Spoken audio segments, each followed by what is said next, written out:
Hello friends, എല്ലാവർക്കും നമസ്കാരം. നിങ്ങളേവരും കാത്തിരിക്കുന്ന രേവതിയുടെയും സച്ചിയുടെയും ഇന്നത്തെ വിശേഷത്തിലേക്ക് എല്ലാ കൂട്ടുകാർക്കും സ്വാഗതം. എല്ലാവർക്കും നല്ലൊരു ദിവസം ആശംസിച്ചുകൊണ്ട് തന്നെ നമുക്ക് ഇന്നത്തെ വിശേഷത്തിലേക്ക് കിടക്കാം. അതിനു മുമ്പായിട്ട് ആരെങ്കിലും നമ്മുടെ ചാനൽ ആദ്യമായിട്ട് കാണുന്നുണ്ടെങ്കിൽ ഒന്ന് സബ്സ്ക്രൈബ് ചെയ്ത് വെച്ചോളൂ കേട്ടോ. അതിനോടൊപ്പം മാക്സിമം എല്ലാവരും നമ്മുടെ വീഡിയോ ഇഷ്ടപ്പെടുകയാണെങ്കിൽ തീർച്ചയായിട്ടും ഒരു ലൈക്ക് അടിച്ചിട്ടേ പോകാവുള്ളേ. അപ്പോൾ നമുക്ക് നേരെ വിശേഷത്തിലേക്ക് തന്നെ പോകാം. അങ്ങനെ നമ്മുടെ രേവതിയുടെ ആഗ്രഹം സച്ചിയോട് തുറന്നു പറഞ്ഞിരിക്കുകയാണ്.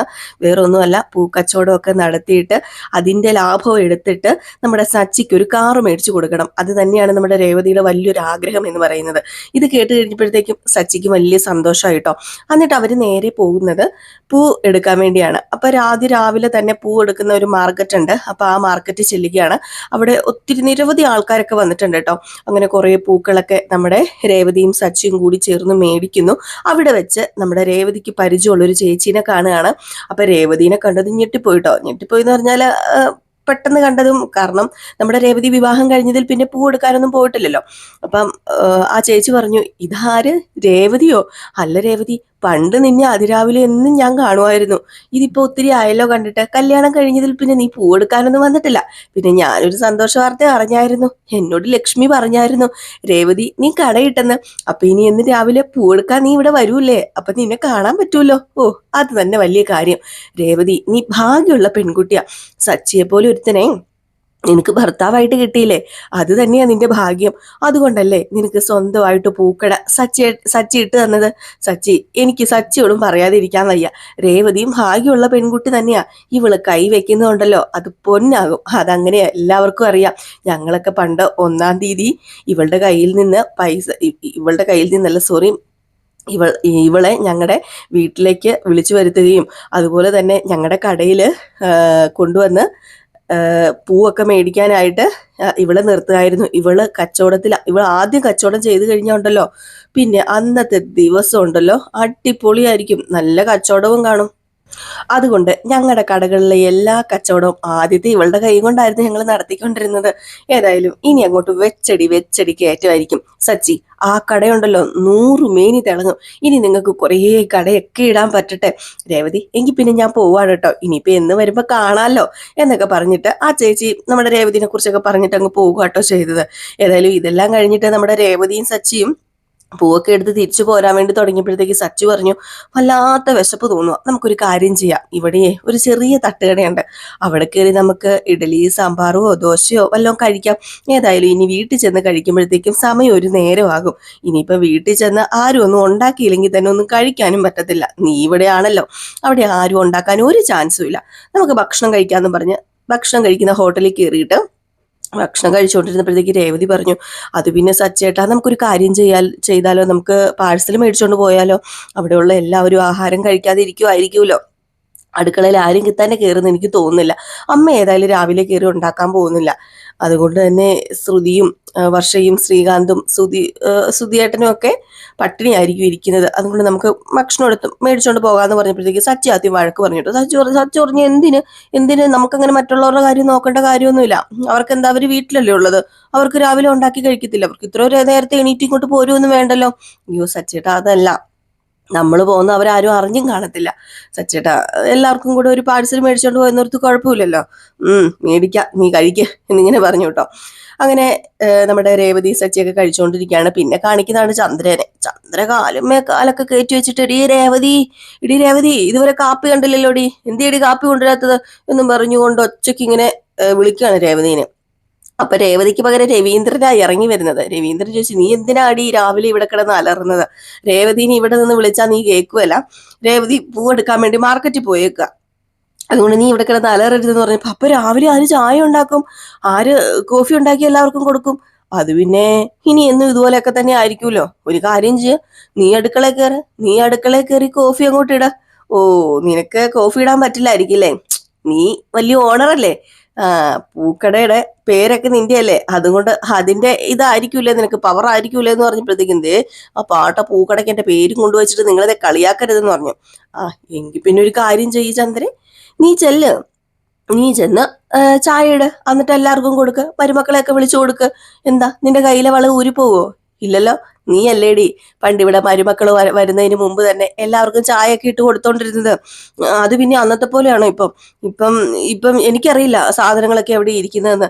ആര് പറഞ്ഞു നിനക്കറിയില്ലെന്ന്? നീയല്ലേ എണ്ണിപ്പേറക്കി അളന്ന് കുറിച്ച് അവക്കെല്ലാം എടുത്തു കൊടുത്തോണ്ടിരുന്നത്. അപ്പൊ പിന്നെ നിനക്കറിയാതെ പോവോ? ചന്ദ്രേ, ദേ കളിക്കല്ലേ, നീ ചെന്നിട്ട് ചായ ഇടാൻ നോക്കാൻ പറഞ്ഞു. അപ്പോഴത്തേക്കും കോപ്പ് മനുഷ്യന്റെ സമാധാനം പോയല്ലോ. എൻ്റെ ഈശ്വര, ഈ സമയത്തൊക്കെ ഇവിടെ ഇരുന്ന് ചായ കുടിച്ച് വെറുതെ ഇരിക്കേണ്ട സമയമായിരുന്നു എന്നും പറഞ്ഞ് പ്രാഗി അടുക്കളയിലേക്ക് കയറിയപ്പോഴത്തേക്ക് ശ്രുതിയും വരിക. കാപ്പി ആയോ എന്ന് ചോദിച്ചുകൊണ്ട്. അവർക്ക് പോകാൻ സമയമായി, അവർക്ക് കാപ്പി വേണോ അത്രേ.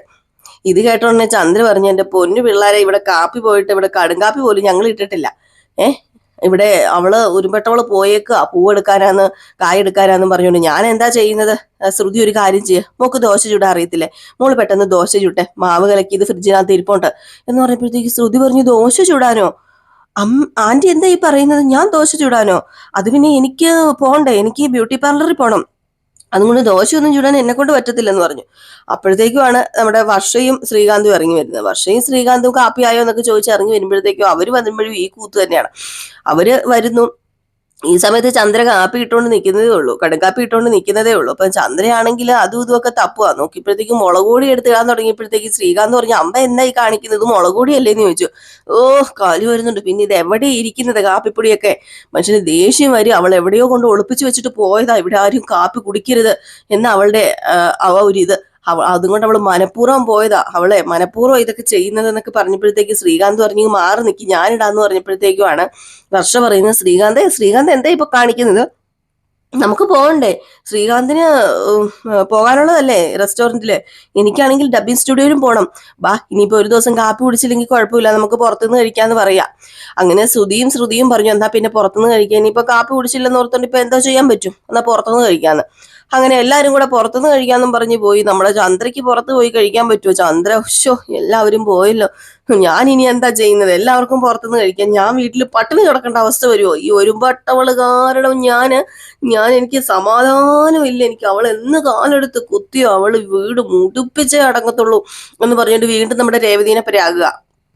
ഈ സമയത്താണ് സച്ചി കയറി വരുന്നത്. സച്ചി കയറി വന്നിട്ട്, ദേ ഇതാ ഇന്ന കാപ്പി ഞങ്ങൾ ഏതായാലും പുറത്തുനിന്ന് കഴിച്ചു, ഇന്ന കാപ്പി മേടിച്ചിട്ടുണ്ടെന്ന് പറഞ്ഞ് കാപ്പി അവിടെ വെച്ചപ്പോഴത്തേക്കും പറഞ്ഞു, അത് പിന്നെ എല്ലാവരും പോയി. അല്ല, നിങ്ങളൊന്നും കഴിച്ചു കാണത്തില്ല, എടുത്ത് കഴിക്കുക. ഇനിയിപ്പൊ നിങ്ങൾക്ക് വേണ്ടെങ്കിൽ ഒരു കാര്യം ചെയ്യുക, വഴി കൂടെ വരുന്നവർക്കും പോകുന്നവർക്കും ഒക്കെ കൊടുക്കുക. പിന്നെ കുഴപ്പമില്ലല്ലോ, അവർക്ക് അതിന്റെ പുണ്യമെങ്കിലും കിട്ടട്ടെ എന്നൊക്കെ ഇങ്ങനെ പറഞ്ഞപ്പോഴത്തേക്കും നമ്മുടെ ചന്ദ്ര പറഞ്ഞു, അതെ സച്ചി, നിന്റെ ഉദ്ദേശം എന്താ? എനിക്ക് അറിയാൻ മേലാഞ്ഞിട്ട് ചോദിക്കുക, നിന്റെ ഉദ്ദേശം എന്താ? നീ ആ പൂക്കട അവിടെ വീണ്ടും വെച്ചോണ്ടിരിക്കാന്നാണോ നിന്റെ ഉദ്ദേശം? അതെ, പറ്റത്തില്ല, ഈ വീട്ടിൽ ഇത് പറ്റത്തില്ല. മര്യാദയ്ക്ക് പൂക്കട പൊളിച്ചു മാറ്റിക്കോണം എന്ന് പറഞ്ഞപ്പോ, പൂക്കട പൊളിച്ചു മാറ്റാനോ? വീട്ടിലോ? അത് ഞാൻ വീട്ടിലൊന്നും അല്ലല്ലോ കൊണ്ടുവച്ചിരിക്കുന്നത്, ഞാൻ പൂക്കട വെച്ചിരിക്കുന്നത് റോഡിലല്ലേ. അതിപ്പം പൊളിച്ചു മാറ്റണം എന്നൊക്കെ പറഞ്ഞു കഴിഞ്ഞാലേ എന്റെ പൊന്നമ്മേ, അത് നടക്കാൻ പോകുന്നില്ല. ആ പൂക്കട ഞാൻ രേവതിക്ക് വെച്ച് കൊടുത്തതാണ്, അതിൽ രേവതി കച്ചവടം തുടരും. ദേ ഒരു കാര്യം പറയാൻ സച്ചി, നീ ഉണ്ടല്ലോ ഈ കാണിക്കുന്നത് മഹാവൃത്തികേടാ. വീട്ടിന്റെ മുമ്പിൽ ഒരു പൂക്കട കൊണ്ട് വെക്കാന്നൊക്കെ പറഞ്ഞു കഴിഞ്ഞിട്ടുണ്ടെങ്കിലേ അത് ശരിയായ നടപടിയൊന്നുമല്ല. വരുന്നവരും പോകുന്നവരും ഒക്കെ അതിന്റെ മുമ്പിൽ വന്നിരുന്ന് ഇരിക്കും. പിന്നെ എന്താ നാട്ടുകാർ ഓർക്കുക, ഇവിടെ കഞ്ഞിക്ക് വകയില്ല, അതുകൊണ്ട് ഒരു പെട്ടിക്കട തുടങ്ങിയെന്ന്. ഇതൊന്നും എനിക്ക് പറ്റത്തില്ലെന്ന് പറഞ്ഞു. അപ്പൊ രവീന്ദ്രൻ വന്നിട്ട് പറഞ്ഞു, ചന്ദ്രേ നീ എന്താ ഈ പറയുന്നത്? അവന്റെ ഭാര്യയ്ക്ക് വേണ്ടി പൂക്കട ഇട്ടു കൊടുത്തു, അതിനിപ്പോ നിനക്ക് എങ്ങനെ ഇത് ശല്യമായി മാറും? ദേ നീ ആ ഭാഗത്തേക്ക് മൈൻഡ് ചെയ്യുകയോ വേണ്ടെന്ന് പറയാണ്. അപ്പോഴത്തേക്കും ചന്ദ്ര പറഞ്ഞു, നിങ്ങൾക്ക് എങ്ങനെ പറഞ്ഞാൽ മതിയല്ലോ, ഞാനല്ലേ നാണം കിടന്നത്. നിങ്ങൾക്ക് റിട്ടയർഡ് കഴിഞ്ഞിട്ട് നിങ്ങൾക്ക് പുറത്തൊന്നും പോകണ്ടല്ലോ, നിങ്ങൾക്കിപ്പോ ഇതിനകത്ത് ഇരുന്നാ മതി. ഞാൻ അങ്ങനെയാണോ? എന്റെ സ്റ്റാറ്റസ് അങ്ങനെയാണോ എന്നൊക്കെ ചോദിച്ചോണ്ട് അങ്ങ് തുടങ്ങിയപ്പോഴത്തേക്കും, അച്ഛാ, എനിക്കൊരു കാര്യം പറയാനുണ്ടേ. ഏതായാലും നല്ല രീതിയിൽ കച്ചവടമൊക്കെ നടക്കുന്നുണ്ട് കേട്ടോ അമ്മേ. ഇങ്ങനെ പോയി കഴിഞ്ഞിട്ടുണ്ടെങ്കിൽ ഒരു അസിസ്റ്റന്റിനെ വെക്കണം. രേവതിക്ക് മാത്രം എല്ലാം മുന്നോട്ടേക്ക് കൊണ്ടുപോകാൻ പറ്റത്തില്ല, ഒരു അസിസ്റ്റന്റിനെ വേണം. ഒരു കാര്യം ചെയ്യാതാലോ, നമുക്കൊരു അസിസ്റ്റന്റിനെ വെച്ചാലോ? അമ്മ ആണെങ്കിലും കുഴപ്പമില്ല, അമ്മയ്ക്ക് പൈസ തരാം, വീട് ഇത്ര അടുത്താണല്ലോ, അതുകൊണ്ട് തന്നെ പെട്ടെന്ന് എന്തെങ്കിലും വന്നു കഴിഞ്ഞിട്ടുണ്ടെങ്കിൽ അങ്ങോട്ടേക്ക് ചെന്നാൽ മതിയല്ലോ. എന്താ അമ്മേ, സമ്മതിച്ചോ? അസിസ്റ്റന്റ് ആയിട്ടിരിക്കുന്നോ രേവതിയുടെ എന്ന് ചോദിച്ചപ്പോ, അസിസ്റ്റന്റ്, ദേ നിന്റെ പെണ്ണുമ്പുള്ളയുടെ അസിസ്റ്റന്റ് ആയിട്ടിരിക്കുന്നേക്കാളും ഭേദമുണ്ടല്ലോ, വല്ല പൊട്ടക്കിണറ്റിൽ പോയി ചാടുവാണെങ്കിൽ അതായിരിക്കും നല്ലത്. അത് പണ്ടേ ചെയ്യുമായിരുന്നേ ഞങ്ങൾക്ക് ഇപ്പൊ സൗകര്യം ഉണ്ടായിരുന്നേനെ എന്ന് നമ്മുടെ സച്ചി ഇങ്ങനെ പതിയെ പറയാണ്. അപ്പൊ രേവതി പറഞ്ഞു, എന്താ സച്ചേട്ടാ ഇത്, വെറുതെ എന്തിനാ വഴക്കുണ്ടാക്കുന്നത്? അപ്പോഴത്തേക്കും ചന്ദ്ര പറഞ്ഞു, അയ്യോ പതിവ്രത വന്നല്ലോ അവള്, അയ്യോ, അവള് പുറമെ എന്തൊരു പതിവ്രതയാ. രാത്രി ഇരുന്ന് തലയണ മന്ത്രം ഓതി കൊടുത്ത് ഒരു കട ഒരു കടയും വെച്ചിട്ട്, ഒറ്റ രാത്രി കൊണ്ട് ഒരു കടയും വെപ്പിച്ചിട്ട് അവൾക്ക് ഒന്നും അറിയത്തില്ല. ഇപ്പം രേവതി, നിനക്ക് ഒന്നും അറിയത്തില്ലല്ലേ? നീ കാരണമാടി ഇതൊക്കെ സംഭവിക്കുന്നത്. നിനക്ക് അടുക്കള പണി ചെയ്യാൻ ഇനി പറ്റില്ല. അതുകൊണ്ട് നീ എന്ത് ചെയ്തു? നീ സച്ചിനെ കൊണ്ട് ഒറ്റ രാത്രി കൊണ്ട് കടയിടിയിപ്പിച്ചു. അതല്ലേ നീ ചെയ്തത്? നിനക്ക് നിനക്ക് നല്ല കഴിവാടി എന്ന് പറഞ്ഞപ്പോഴത്തേക്കും, അമ്മേ സത്യമായിട്ട് ഞാനിതൊന്നും അറിഞ്ഞില്ല അമ്മേ. ഞാൻ അമ്മയൊക്കെ അറിഞ്ഞപ്പോഴാണ് ഞാനിത് അറിയുന്നത്.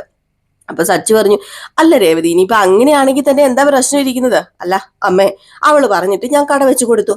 ഓക്കെ, പ്രശ്നം തീർന്നല്ലോ. പ്രശ്നം എന്താ ഇരിക്കുന്നത്? അച്ഛനൊരു കാര്യം ചെയ്യാം, അമ്മയ്ക്ക് എന്തെങ്കിലും ചെയ്തു കൊടുക്കുക. അപ്പൊ പിന്നെ അമ്മയുടെ പ്രശ്നം തീരുമാനിക്കും എന്ന് പറയുമ്പോഴത്തേക്കും, എന്നെ കൊണ്ടൊന്ന് പറയിപ്പിക്കല്ലെന്ന് പറഞ്ഞ് കലി വന്നിട്ട് ചന്ദ്ര അങ്ങ് പോയിട്ടോ. അപ്പൊ സുധി പറഞ്ഞു, അല്ല സുധി അല്ല സച്ചു പറഞ്ഞു, ഞാനും പോട്ടെ, എനിക്ക് സമയമില്ല രേവതി, ഞാൻ പോവാന്ന് പറഞ്ഞ് അങ്ങ് പോവാണ് കേട്ടോ. ഇതൊക്കെ കഴിഞ്ഞ് പിന്നെ രാത്രിയാണ് കാണിക്കുന്നത്. രാത്രിയാണെങ്കിൽ നമ്മുടെ രവീന്ദ്രനും ചന്ദ്രയും നല്ല ഉറക്കത്തിലാണ്. അങ്ങനെ രവീന്ദ്രനും ചന്ദ്രനും, അല്ല ചന്ദ്രനല്ല സോറി, രവീന്ദ്രനും ചന്ദ്രയും ഇങ്ങനെ കിടന്നുറങ്ങുമ്പോഴത്തേക്കും പുറത്തെ വാതിലിൽ ആരോ വന്ന് ഭയങ്കരമായിട്ട് കൊട്ടുകയാണ് കേട്ടോ. ആദ്യമൊന്നും ഉണർന്നില്ല. കുറച്ച് 3-4 കൊട്ട് കേട്ട് കഴിയുമ്പോഴത്തേക്കും ചന്ദ്ര പതുക്കെ, ഉറങ്ങാനും സമ്മതിക്കുന്നില്ലല്ലോ ഈശ്വര, ഇപ്പൊ ആരാ ഈ രാത്രി വന്ന് വാതിലിൽ കൊട്ടുന്നത്? ഇങ്ങേറ് ഒരു ഉറക്കം, ഇങ്ങേര് മുടിഞ്ഞ ഉറക്കോ, ഇത്രയും തട്ടിട്ടും ഇങ്ങേര് ഇതൊന്നും കാണുന്നും കേൾക്കുന്നും ഇല്ലല്ലോ എന്നൊക്കെ പറഞ്ഞ് ഉറക്കപ്പിച്ചാല് പതുക്കെ എണീറ്റ് പോയിട്ട് വാതിലങ്ങ് തുറന്നു. വാതിൽ തുറന്നപ്പോ രണ്ട് ആണുങ്ങൾ, 2 ചെറുപ്പക്കാര്. ഇപ്പൊ രണ്ടുപേര് വന്നിട്ട് പറഞ്ഞു, അതെ, ഞങ്ങൾക്കേ കുറച്ച് പൂ വേണമായിരുന്നു. പൂവല്ല, മാല വേണമായിരുന്നു. ഒരു കല്യാണമുണ്ട്, അപ്പൊ രാവിലെ വേണ്ടതാ. ഞങ്ങൾ വേറൊരു സ്ഥലത്താണ് ഓർഡർ കൊടുത്തിരുന്നത്. പക്ഷെ അവിടെ നിന്ന് അവർക്ക് തരാൻ പറ്റിയില്ല. അതുകൊണ്ട് 2 പൂമാല വേണമായിരുന്നു എന്ന് പറഞ്ഞപ്പോഴത്തേക്കും ചന്ദ്ര, പൂമാലയോ? ഈ പാതിരാത്രി വന്നിട്ട് പൂമാല വേണമെന്ന് പറഞ്ഞിട്ടുണ്ടെങ്കിൽ ഞാൻ എവിടെ നിന്ന് ഉണ്ടാക്കി തരാന്? താൻ എന്താണ് ഈ പറയുന്നതെന്ന് ചോദിച്ചപ്പം, അല്ല ചന്ദ്രമതി പൂക്കട, അത് ഇതല്ലേ, അതിന്റെ ഓണറാണോ? ചന്ദ്രമതിയാണോ എന്ന് ചോദിച്ചപ്പോൾ, ചന്ദ്രമതിയാ ഞാന്. ആ പെരട്ട പൂക്കടയുടെ ഓണറൊന്നും അല്ല ഞാന്. ചന്ദ്രമതി എന്ന് അതിന് കൊണ്ട് പേരിട്ടെന്നേ ഉള്ളൂ. ഞാൻ പൂക്കാരി ഒന്നുമല്ല. എന്നെ കണ്ടിട്ട് നിനക്ക് പൂക്കാരിയാന്ന് തോന്നുന്നുണ്ടോ? അല്ല മേഡം ഒരു കാര്യം ചെയ്യ്, പൂ കെട്ടാൻ താമസമാണെങ്കിൽ ഞങ്ങൾ വെയിറ്റ് ചെയ്തോളാം. പൂ കെട്ടിയിട്ട് കുറച്ചു നേരം കഴിഞ്ഞിട്ട് തന്നാ മതി എന്ന് പറഞ്ഞപ്പം, ഇറങ്ങടാ എന്റെ വീട്ടിൽ നിന്ന്, കുറെ നേരമായില്ല പൂക്കാരി. എന്നെ ഇപ്പൊ കണ്ടിട്ട് പൂക്കാരിയാണോ എന്ന് തോന്നുന്നുണ്ടോന്ന് ഞാൻ ചോദിച്ചതാ. ദേ ഇവിടെ നിന്ന് ഇറങ്ങിപ്പൊക്കോണം. ഇവിടെ പൂവും ഇല്ല, കായും ഇല്ല, ഒരു മണ്ണാങ്കട്ടയില്ല. മര്യാദക്ക് വിട്ടുപോക്കോ. പാതിരാത്രി കയറി വന്നിട്ട് എന്താ വല്ല കള്ളക്കല്യാണമായിരിക്കും നടത്താൻ പോകുന്നത്. അയ്യോ അല്ല മേഡം, കള്ളക്കല്യാണം ഒന്നുമല്ല, എന്റെ സഹോദരിയുടെ മോളുടെ കല്യാണമാ. അത് പിന്നെ രാവിലെ പൂ കിട്ടാതെ വന്നപ്പം ഇവിടെ ഒരു പുതിയ കടയുണ്ടെന്നും ഇവിടെ ഇങ്ങനെ കൊടുക്കുന്നൊക്കെ പറയുന്നത് കേട്ടു. അപ്പൊ അതും കൊണ്ട് വന്നതാ മേഡം എന്നിങ്ങനെ പറഞ്ഞപ്പോഴത്തേക്കും, എന്താണെങ്കിലും ഇറങ്ങി മര്യാദയ്ക്ക് പോകാൻ നോക്കി, ഇവിടെ പൂവില്ല ഒന്നുമില്ല എന്ന് പറഞ്ഞു വാതിൽ അങ്ങോട്ട് വലിച്ചടച്ചു വിട്ടു. എന്നിട്ട് പൂർവ്വോർത്തിട്ട് വന്ന് കിടക്കാൻ തുടങ്ങിയപ്പോഴത്തേക്കും രവീന്ദ്രൻ എണീറ്റു. രവീന്ദ്രൻ എണീറ്റിട്ട് എന്താ ചന്ദ്രയെന്ന് ചോദിച്ചപ്പോഴത്തേക്കും ചന്ദ്ര പറഞ്ഞു, അത് പിന്നെ രാവെന്നോ പകലെന്നോ ഇല്ലല്ലോ, പൂക്കച്ചവടം, അല്ലാതെ പിന്നെ എന്താ പറയാ. അല്ല എന്നിട്ട് നീ എന്താ അവരെ വിളിക്കാത്തത്? ഇവിടെ ആരെയും വിളിക്കുന്നില്ല, രവിയേട്ടൻ കിടന്ന് ഉറങ്ങാൻ നോക്കാം, മനുഷ്യന്റെ ഉറക്കം കളഞ്ഞിട്ട് വേണ്ടേ ഇവിടെ പൂക്കച്ചവടം എന്നൊക്കെ പറഞ്ഞിട്ട് നമ്മുടെ രവീന്ദ്രനെ പിടിച്ചങ്ങോട്ട് അമ്മയ്ക്ക് കിടത്തി. അവിടെ ചന്ദ്രയും കിടന്ന് ഉറങ്ങി. പിന്നെ നേരം പരപരാ വെളുത്ത് കഴിഞ്ഞപ്പോഴത്തേക്കും നമ്മുടെ രേവതി തന്നെയാട്ടോ രാവിലെ അടുക്കളയിൽ കാപ്പിയൊക്കെ ഉണ്ടാക്കുന്നത്. അങ്ങനെ കാപ്പിയൊക്കെ ഉണ്ടാക്കിക്കൊണ്ടിരിക്കുകയാണ്. കാപ്പിയൊക്കെ ഉണ്ടാക്കി നേരെ മേശയിൽ കൊണ്ടുവച്ചു, ഡൈനിങ് ടേബിളിൽ കൊണ്ടുവച്ചു. ഡൈനിങ് ടേബിളിൽ കൊണ്ടുവച്ചപ്പോഴത്തേക്കും അവിടെ ശ്രുതിയും വർഷയും ശ്രീകാന്തും ഇരിപ്പുണ്ട്. ശ്രീകാന്തിന് വർഷ വാരിയൊക്കെ കൊടുക്കുകയാണ്. ഇത് കണ്ടിട്ട് നമ്മുടെ ശ്രുതിക്ക് ദേഷ്യം വരുന്നുണ്ട്, ശ്രുതിക്കും ദേഷ്യം വരുന്നുണ്ട്. ഇതൊക്കെ എന്നെ ഒപ്പം കലി വരുന്നുണ്ട്. അവർ ആ പുതുമോടിയുടെ ആ ഒരു ഇതിലാണ്. അപ്പൊ ഇവർക്ക് കലിയൊക്കെ വരുന്നുണ്ട്, എങ്കിലും കണ്ടില്ല എന്ന ഭാവത്തിൽ ഇങ്ങനെ ഇരിക്കുകയാണ്. അപ്പം രേവതി കൊണ്ടുപോയി ദോശയൊക്കെ കൊടുക്കുന്നു. രേവതി ദോശ കൊടുത്തിട്ട് പെട്ടെന്ന് രേവതി ഒരു ഗ്ലാസ് വെള്ളം എടുത്ത് രവീന്ദ്രന് കൊണ്ട് കൊടുക്കാൻ തുടങ്ങുമ്പം നമ്മുടെ ശ്രുതി പറയാണ്, അത് പിന്നെ രേവതി കുറച്ച് ചമ്മന്തി ഒഴിക്കാൻ പറഞ്ഞപ്പോഴത്തേക്കും, അതെ ചമ്മന്തി ഒഴിക്കത്തില്ല എടുത്ത്, എനിക്കിത് അച്ഛന് കൊടുക്കണം, അച്ഛനിപ്പം ഭക്ഷണം കഴിച്ചു കഴിഞ്ഞുള്ളൂ, വെള്ളം കൊടുത്തില്ല, അസുഖമുള്ള ആളാ എന്ന് പറഞ്ഞിട്ട് വെള്ളം കൊടുക്കാൻ വേണ്ടി തുടങ്ങുമ്പോഴത്തേക്ക് ചന്ദ്രയേടി നിക്കടി അവിടെ എന്ന് പറഞ്ഞു. മര്യാദയ്ക്ക് വർഷയ്ക്കല്ല ശ്രുതിക്ക് ചമ്മന്തി എടുത്ത് കൊടുത്തിട്ട് നീ പോയാൽ മതി എന്ന് പറഞ്ഞപ്പോ, അമ്മ എന്ത് വർത്താനം അമ്മ പറയുന്നത്? അച്ഛൻ അവിടെ വെള്ളം കൊടുക്കണ്ടേ എനിക്ക് 2 കൈയേ ഉള്ളൂ, ശ്രുതിക്കും കൈയുണ്ടല്ലോ. ആ ടേബിളിൽ ഇരിക്കുന്ന ചമ്മന്തി എടുത്ത് ദോശയിലേക്ക് ഒഴിച്ചു എന്നും പറഞ്ഞുകൊണ്ട് ഒന്നും സംഭവിക്കാൻ പോകുന്നില്ല. അതെ എനിക്ക് പറ്റത്തില്ല എന്ന് പറഞ്ഞിട്ട് വെള്ളം എടുത്തോട്ട് പോയപ്പോഴത്തേക്കും, എടി അഹങ്കാരി, നിനക്ക് ഇത്ര അഹങ്കാരമോ? ഓഹോ ഇവള് വന്ന് ഇവിടത്തെ ആരാ? നീയാണോടി ഇവിടുത്തെ വീട്ടുകാരി? അത് പിന്നെ ഞാൻ ഇവിടുത്തെ വീട്ടുകാരി ഒന്നും അല്ലമ്മേ. പക്ഷേ അവിടെ ഇരിക്കുന്ന ചമ്മന്തി എടുത്ത് ശ്രുതിക്കെടുത്ത് കഴിച്ചെന്ന് ഓർത്തോണ്ട് യാതൊന്നും സംഭവിക്കാൻ പോകുന്നില്ലെന്ന് പറയാം. അപ്പൊ വരുന്നു. സച്ചി വന്നിട്ട് ഇവിടെ എന്താ പ്രശ്നം എന്നൊക്കെ ഇങ്ങനെ ചോദിക്കുമ്പോഴത്തേക്ക് രേവതി പറഞ്ഞു, ഒരു പ്രശ്നമില്ല സച്ചേട്ടാന്ന് പറയാ. അപ്പോഴത്തേക്കുമാണ് ചന്ദ്ര പറയുന്നത്, ഇവക്ക് അഹങ്കാരം തലക്ക് പിടിച്ചിരിക്കും അഹങ്കാരം. ദേ ഞാനൊരു കാര്യം പറഞ്ഞേക്കാം, ഇനി ഇവിടെ രാത്രി പൂക്കച്ചവടം നടത്താൻ ഞാൻ സമ്മതിക്കത്തില്ല. ഞങ്ങൾ രാത്രി ഇവിടെ കിടന്ന് ഉറങ്ങുന്നതാ, ഞങ്ങൾക്ക് ഇവിടെ കിടന്ന് രാത്രി ഉറങ്ങാനുള്ളതാ.